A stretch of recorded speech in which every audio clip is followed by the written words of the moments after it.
Now listen, protested Henry. The receptionist glared at him over the top of her glasses. I'm going to have to ask you to leave, she said sternly. Henry was about to refuse when he noticed a security guard with enormous biceps on patrol and backed down. Come on, Paddington, he grumbled. Paddington? The little bear was nowhere to be seen. Henry walked towards the exit, calling his name. Suddenly, a familiar voice hissed from a cleaning cupboard just next to him. Psst, Mr. Brown, I'm here. Making sure no one was watching, Mr. Brown slipped inside and found Paddington sitting among the mops and buckets. What are you doing? He said. We have to find a way in, said Paddington. Paddington, asked Henry, please don't take this the wrong way, but are you certain there was an explorer? You didn't just find a hat and make up some... He trailed to a halt. By now, Paddington had mastered his hard stare and was unleashing it full force on Henry. What? Why are you looking at me like that? Said Henry, loosening his collar. Is it me? Or is it hot in here? Why do I feel so uncomfortable? Supplied Paddington. Aunt Lucy taught me to do hard stares when people forget their manners, Mr. Brown. I know you're not sure about me. It's not that, said Henry. I know, said Paddington. When we first met, I wasn't sure about you either. You all argued a lot, and your bathroom was a death trap. But now I realise you love each other. You have a wonderful home, and if I can find the explorer, maybe I can have one too. So I've had an idea, but I need your help. Mr. Brown felt so humbled he could hardly refuse. 5 minutes later, he found himself coming out of an elevator, dressed as a cleaning lady, pushing a cart. This is never going to work, he said, fiddling with his floral headscarf. It will. You look very pretty, whispered Paddington, hidden beneath a pile of dusters on the cart. Henry pushed the cleaning cart towards a large research room divided into workstations. They were occupied by geographers who were busy posting and retrieving documents in canisters via 2 tubes that led in and out of each cubicle. Henry was about to enter when a sleazy-looking guard on the door gave him a cheeky wink. Morning, gorgeous. Oh, hello there, said Henry, adopting a falsetto Welsh accent. He was about to dash past when the guard stopped him. Hold up, I haven't seen you before. That's right, I only just started, trilled Henry. Thought so, flirted the guard. Lovely day for it. Henry gulped. A real scorcher. Just like you, leered the guard, patting his bottom. In you go, love. Henry squealed and scuttled inside. Spotting an empty workstation, he sat down and started typing on the computer. Right. Darkest Peru. Well, I never. 200 items. I knew that lady was lying, said Paddington, climbing out of the cart. Henry pressed a button and a canister shot out. He read the message inside. All records destroyed. I wonder why. He was about to check the other canisters when the guard whistled at him. Oi, new girl! Henry's heart sank. Keep your head down, Paddington, he whispered as he went to see what the man wanted. Forgot to check your pass, darling, leered the guard. Henry patted the pockets in the overall he was wearing. My pass? Right, this must be it. He pulled out the one belonging to the woman whose uniform he'd borrowed, but to his dismay and relief, he looked nothing like her. She was enormously fat, had a mole the size of a chocolate button, and only one arm. Oh, you've changed a bit, said the guard, looking at him suspiciously. I've lost weight, said Henry, and had my mole lasered. Oh, said the guard, looking unconvinced. And the arm's grown back. Henry laughed coquettishly and mimed a false limb. It's prosthetic. Amazing, said the guard. Looks almost like the real thing. He took off his ID badge and gave Henry's forearm a little jab with the pin. So you really can't feel a thing? Nope, lied Henry bravely. The guard pushed the pin all the way in. Nothing, said Henry, his eyes smarting with pain. Modern technology, eh? Said the guard. I'm off to the toilet. See you later. Henry gave him a coy wave, then pulling the pin out with a silent scream, he ducked back into the cubicle, rubbing his arm. I'm glad you're back, Mr. Brown, said Paddington. I've found something. He held up a reel of film marked Top Secret. Brilliant, said Henry. Let's put all the canisters back and get out of here. Paddington gave him a helping paw, but Henry was in such a hurry, he pushed Mrs. Bird's marmalade baguette into one of the tubes by mistake. There was a strange gurgling noise as it was sucked into the system. Mr. Brown, said Paddington, I think my baguette went down the wrong hole. Quick, back in the cart, said Henry, pulling the dusters over Paddington. As Mr. Brown steered Paddington stealthily down the corridor, he could hear the geographers grumbling behind him. The automatic tubes had broken down. Something's jamming the system, tutted the receptionist. Looks like a baguette, said a geographer. Is that peanut butter, Albert? Too orange, said the man in the next cubicle. It's marmalade, old boy. There was a sudden, massive explosion of paper fluttering down over the lobby like confetti. Henry and Paddington tried to sneak out through the chaos, but just as Henry thought they'd made a clean getaway, the sleazy guard spotted him. Hey, stop that sexy woman, he yelled. Henry tipped the cart over. Paddington spilled out, and together they ran for the exit and escaped through the door, careering down the steps like partners in crime. That was exciting, wasn't it, Mr. Brown, said Paddington, as they caught their breath in the municipal gardens. And as they headed home with the top secret film, Henry had to agree. Chapter 7, Paddington Comes Unstuck. That evening, the Browns sat in the back of the antique shop with Paddington while Mr. Grubber loaded the top secret film onto his old projector.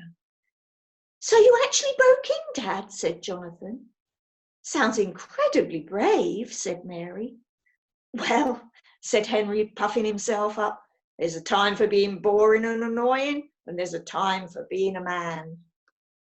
Paddington leant over confidingly to Judy. Mr. Brown dressed up as a lady. Judy's mouth fell open. What? Oh, look, it's starting, said Mr. Brown, attempting to distract her. Mrs. Brown gave him a sideways glance. Sorry, Henry, you did what? In a dress, said Jonathan. No, said Henry, more of a housecoat. Quite liberating, actually, Mary. Mr. Grubber cleared his throat, and the chattering stopped as the screen filled with a landscape of trees, mountains, and waterfalls. A distinguished-looking explorer in a red bush hat entered and spoke to the camera. Darkest Peru, a vast, unexplored wilderness of strange plants and exotic animals, many of them unknown to science until now. Paddington's eyes widened. He climbed down, walked over to the screen, and full of nostalgia, he pressed his nose against it. There was a treehouse, and there was a very young Aunt Lucy standing with Uncle Pastuzo waving. Oh dear, said Mary, dabbing her eyes as Paddington waved back longingly at the only family he had ever known. Thank goodness you agreed to help him, Henry, she said. Can we go to Peru instead of Cornwall, Dad? Said Jonathan.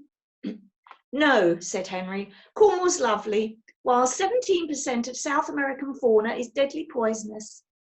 Shush, hissed Judy. I'm trying to listen. 20 minutes later, the wonders of the Amazon came to an end, with Paddington's aunt and uncle giving the explorer a bear hug. And now I, Montgomery Clyde, must leave my new friends and return to my human family, said the explorer's voiceover. In the film, he called, "Goodbye, Lucy. Goodbye, Pastuzo. If you ever make it to London, you can be sure of a very warm welcome," echoed Paddington, as the explorer threw his hat to Uncle Pastuzo and headed back into the jungle. Paddington returned to the sofa. "Montgomery Clyde, we've got his name." "It's a huge step forward," said Mr. Brown excitedly. "We'll start looking for him tomorrow morning." That night, Paddington sat up in bed, comforted by the thought that Montgomery Clyde might adopt him as his own. There was just one thing that bothered him. Despite all their funny little ways, he had become extremely fond of the Browns. It was going to be hard to say goodbye. The next day, breakfast at the Browns' household was nothing like it used to be. Instead of the usual arguments, everyone was working towards the same mission. "Paddington, here are the names and addresses of everyone in London," said Henry, plonking a pile of telephone books on the table. "I suggest you spend the morning noting down all the M. Clydes, then we'll pay them all a visit." "Thank you, Mr. Brown," said Paddington gratefully, as Henry grabbed his briefcase and hustled the children to the door. "Can't we bunk off school to help Paddington?" said Jonathan. Normally, Henry would have spouted statistics about the percentage of schoolboys who became dropouts after missing school just once. But part of him very much wanted to phone the office, pretend he had flu, and find the explorer too.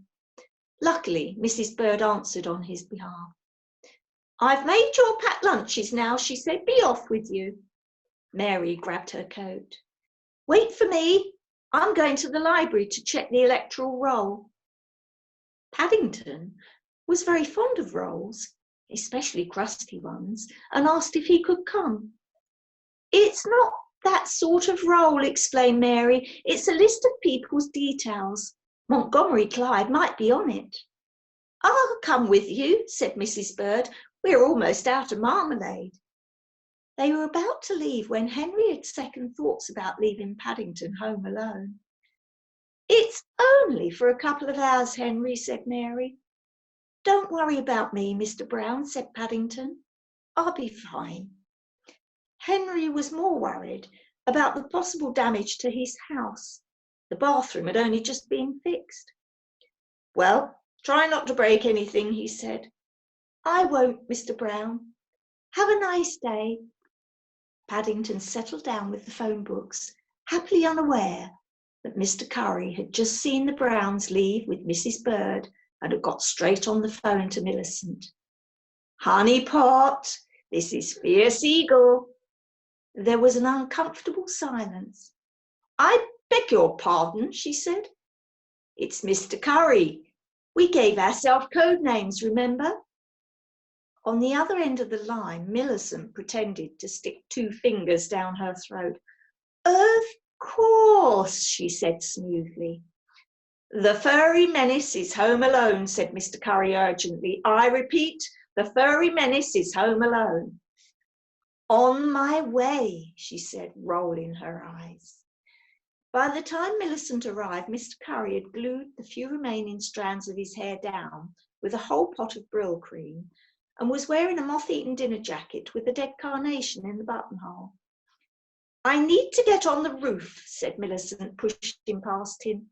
"Yes, and after, I wondered if you'd like to celebrate by dining with me," said Mr. Curry. "I've got meat paste sandwiches and pickles.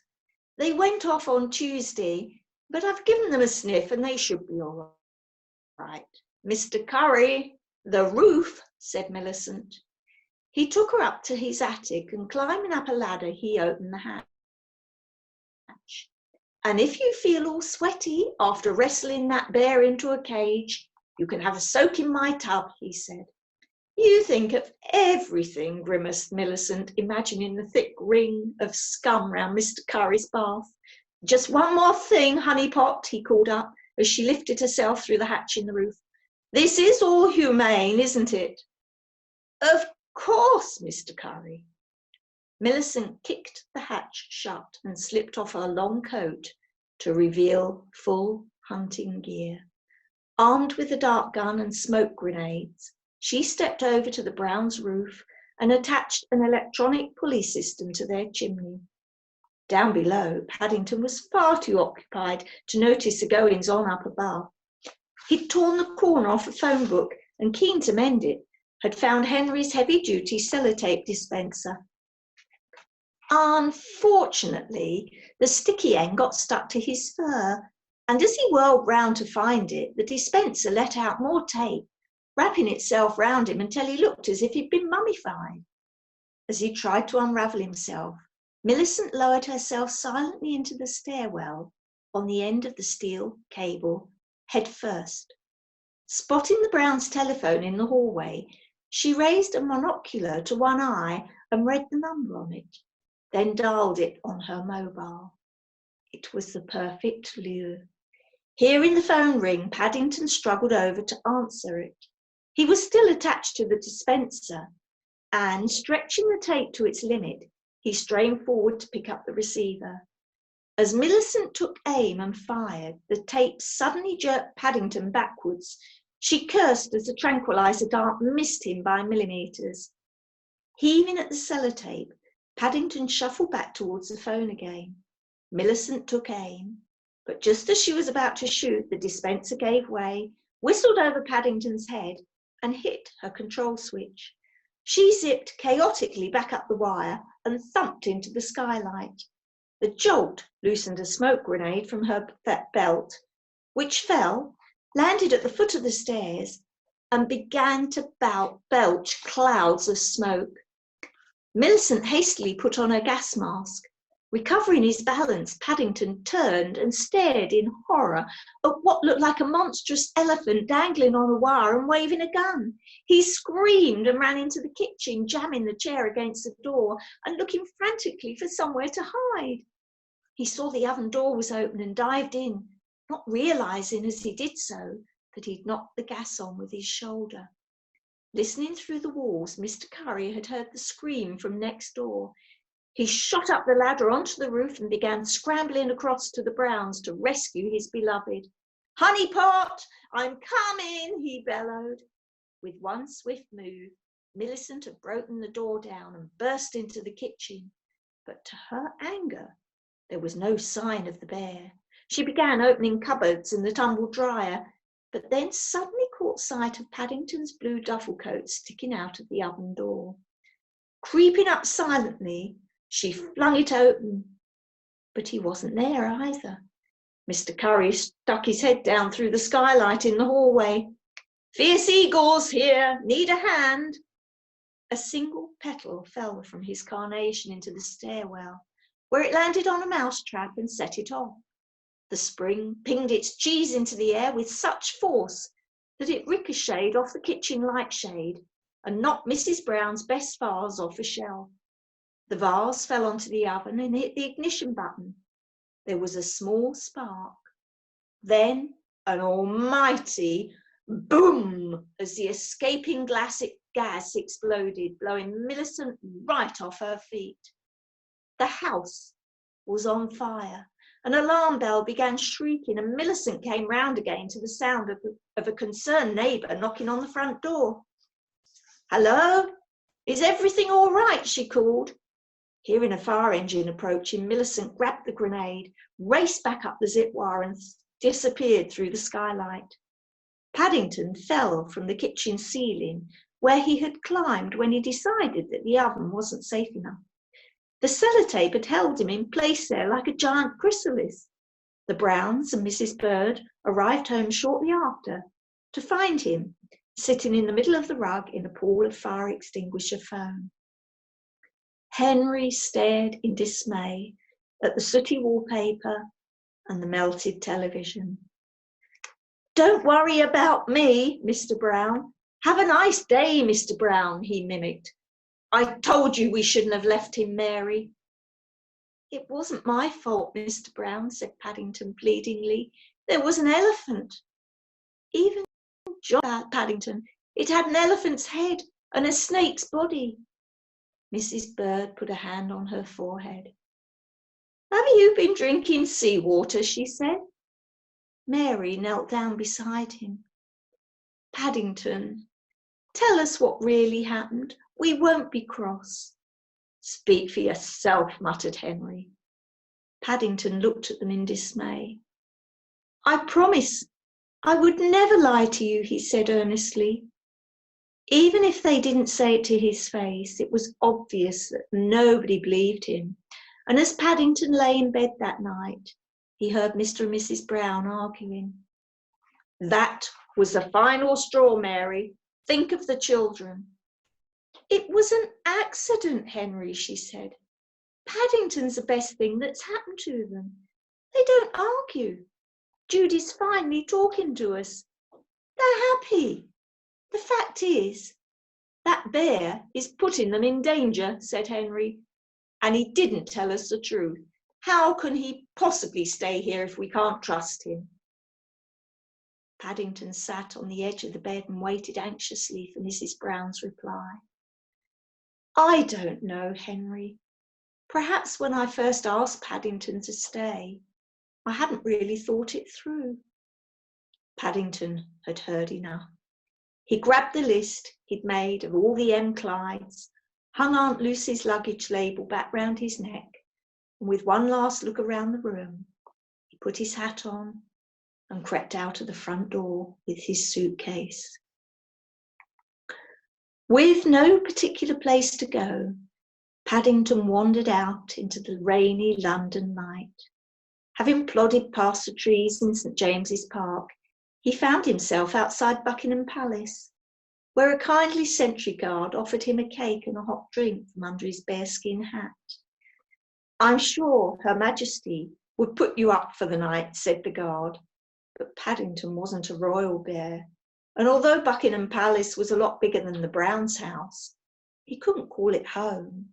So, tipping his hat to the guard, he moved on. Paddington made his way along the riverbank opposite St. Paul's Cathedral.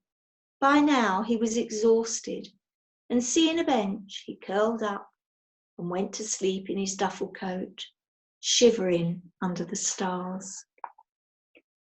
Chapter 8. Wrong Number. The next morning, Mrs. Brown went upstairs to wake Paddington, only to find that his room was empty. His duffel coat and hat were nowhere to be seen. His suitcase was missing, and his photo of Aunt Lucy and Uncle Pastuzo was gone. There was a note on his pillow. "Oh, Paddington," she sighed. "How am I going to tell the children?" She went down to the kitchen to break the news. "Why did he go?" said Jonathan. "What does the note say?" Mary read it out. "Dear Browns, thank you so much for having me to stay. You are a lovely family. I'm very sorry about Mr. Brown's toothbrush, and the flood, and the fire, and the incident at the Geographers' Guild. I hope that now I have gone, things will be better for you all. Yours, Paddington." Judy shook her head in disbelief. "Better? It was so much worse without him. We're going to find him, right?" Mary opened her mouth to reply, but Henry jumped in first. "It's better this way," he said. "He didn't really belong here." The children looked at him in disgust. "How can you say that?" cried Jonathan, running out of the room. "I'm going to my room," said Judy, storming after him. Henry choked on his cornflakes as his wife followed the children out of the kitchen without a backwards glance. "Mary, where are you going?" "I just need to know that he's okay," she said, heading out of the front door. Mrs. Bird folded her arms and harumphed. "Looks like my intuition let me down for once," she said. What? Said Henry dully. She picked up the unopened jar of marmalade on the breakfast table and waved it at him. You just don't get it, do you? This family needed that wee bear every much as he needed us. But what do I know? I'm just a silly old woman. You're not that old, said Henry, realising that he was the silly one. Mrs. Bird cleared away the breakfast things. I'll put this marmalade back in the cupboard, she said, in case of emergencies. Quite, said Henry. That dawn, Paddington woke on the park bench, surrounded by noisy pigeons. Shooing them away, he took the list of M. Clydes out of his suitcase and counted the names. There were 50. It was going to take some time to visit them all, so after a quick bite of sandwich, he set off along the Thames. Reaching the nearest address in just under an hour, he rang the doorbell. A man opened the window, still in his pyjamas. Excuse me, I'm looking for Montgomery Clyde, called Paddington. Oh, sorry, mate, I'm Morgan Clyde, said the man. Paddington crossed him off the list and studied his A to Z of London. Meanwhile, Mrs. Brown was giving his description to the desk sergeant at the local police station. He's about 3'6", she said. He's got a bright red hat on and a blue duffel coat, and he's a bear. The sergeant shrugged. It's not much to go on. Really? Well, we'll do what we can to find him, but it's a big city. Nobody knew that better than Paddington. He had trudged several miles already searching for the explorer, and his legs were aching. But he wasn't about to give up. According to Big Ben, Mr. Grubber would be having his levenses right now. Walking was hungry work, and Paddington would have done anything for a sticky bun. By the evening, he'd only crossed a third of the names off his list, so when he reached the next address and pressed the buzzer, he really hoped it would be the one. Montgomery Clyde, he said as the door opened. It was on a short train, and there was a little old lady behind it. I'm Marjorie Clyde, dearie, she said. Are you from social services? No, darkest Peru, said Paddington, turning away. Sorry to have troubled you. Paddington crossed her address off his list. He was so tired. He sat down in a bus shelter, and as he nodded off, he thought about the Browns and wondered if they missed him at all. If he only could have seen them, he'd have had his answer. Jonathan was alone in his room, playing half-heartedly with his fairground model. Mrs. Brown was doodling bears all over her sketchbook. Judy wasn't talking to her, and no one could even look at Henry. When he came home from work, he found Mary sitting on the stairs. There's still no news, in case you're interested, she said dejectedly. Right, said Henry. Mary went upstairs to change the sheets on the little bed in the attic, but she couldn't bear to wash the inky paw prints off. 2 days later, Paddington was also about to give up. He was tired and hungry, and by now he'd visited every address on his list except one. This had to be him. It had to be the explorer. Paddington set off in the drizzle down a dimly lit street, looking for flat number 36. It took him a while to find it, as it was above a TV shop, and shivering with cold, he pressed the buzzer. Who is it? Said a gruff voice. Paddington called through the letterbox. Hello, I'm looking for Montgomery Clyde. Never heard of him. Paddington's whiskers crumpled. Oh, but you must have done. Please, Clearer, yelled the man. Paddington went back down the stairs. He crossed off the last M. Clyde on his list, scrunched up the paper, and as the wind snatched it away, he stood by the curb in despair. Cold and hungry, he was even wondering whether there was a spare bed at the Not an Orphanage, when a passing car splashed him. Blinking water from his eyes, he noticed that there was another number 36 above the dry cleaners opposite. He ran back up the stairs to have another look at the brass numbers on the flat above the TV shop. The 6 of 36 had come loose and turned upside down. He'd been buzzing 39 by mistake. He flew back down the stairs and ran to the real number 36. With his heart thumping, he pressed the bell. "Hello," answered a woman's voice. Paddington stood on tiptoes and spoke into the entry phone. "Hello, I'm looking for Montgomery Clyde." "That's my father," said the voice. Paddington's mouth fell open. "The explorer, Montgomery Clyde?" "That's right. You must be awfully cold. Come in."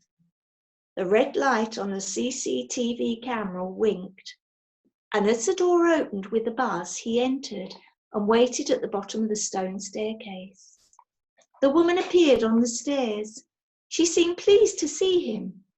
Paddington raised his hat. "I'm sorry to bother you. Is Captain Clyde at home?"